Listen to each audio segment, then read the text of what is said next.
नंदुरबारमध्ये आरोग्य व्यवस्थेचे 3:13 वाजलेत।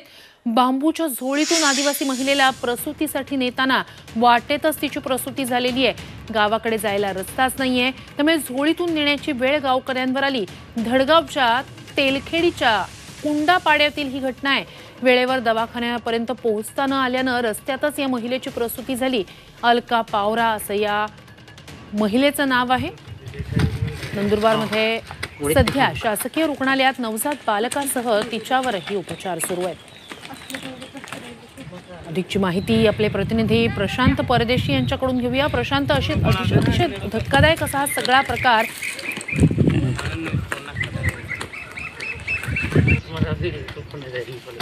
प्रशांत, माझा आवाज तुमच्यापर्यंत पोहोचतोय? अतिशय धक्कादायक असा हा सगळा प्रकार आहे। निश्चितच हा जो एकंदरीत प्रकार आपण समोर पाहतो आहोत हा काही दिवसांआधी या ठिकाणी समोर आलेला होता आणि या भागामध्ये फक्त पायाभूत सुविधांचीच कमतरता नाही तर ज्या दूरसंचार सुविधांचाही प्रचंड अभाव असल्यामुळे या ठिकाणी सामान्य माणसाला हा यंत्रणेशी संपर्क साधणं देखील अवघड जातं। विशेष म्हणजे लोकसंख्येच्या तुलनेमध्ये बजेट हा आदिवासी विभागाला मिळत असतो।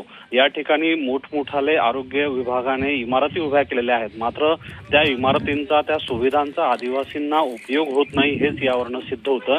विशेष म्हणजे या ठिकाणी सत्ताधारी पक्ष असो की विरोधी पक्ष असो, भावनिक मुद्द्यांवरतीच या ठिकाणी राजकारण केंद्रित असतं। पायाभूत सुविधा असतील, मूलभूत सुविधा असतील, या देण्याबाबत मात्र उदासीनता ही स्वातंत्र्यापासून कायम आहे, ती आजही कायम असल्याचंच या दृश्यांवरनं आपल्याला स्पष्ट होत आहे। याबाबत प्रशासनाकडनं अद्याप कुठली भूमिका जाहीर करण्यात आलेली नाहीये आणि जे लोकप्रतिनिधी आहेत, एरवी छोट्या मोठ्या मुद्द्यावरती प्रतिक्रिया देणारे लोकप्रतिनिधी अशा गंभीर प्रकरणांबाबत मात्र मौन बाळगून असतात, हेच यावरनं स्पष्ट होत आहे। नक्कीच।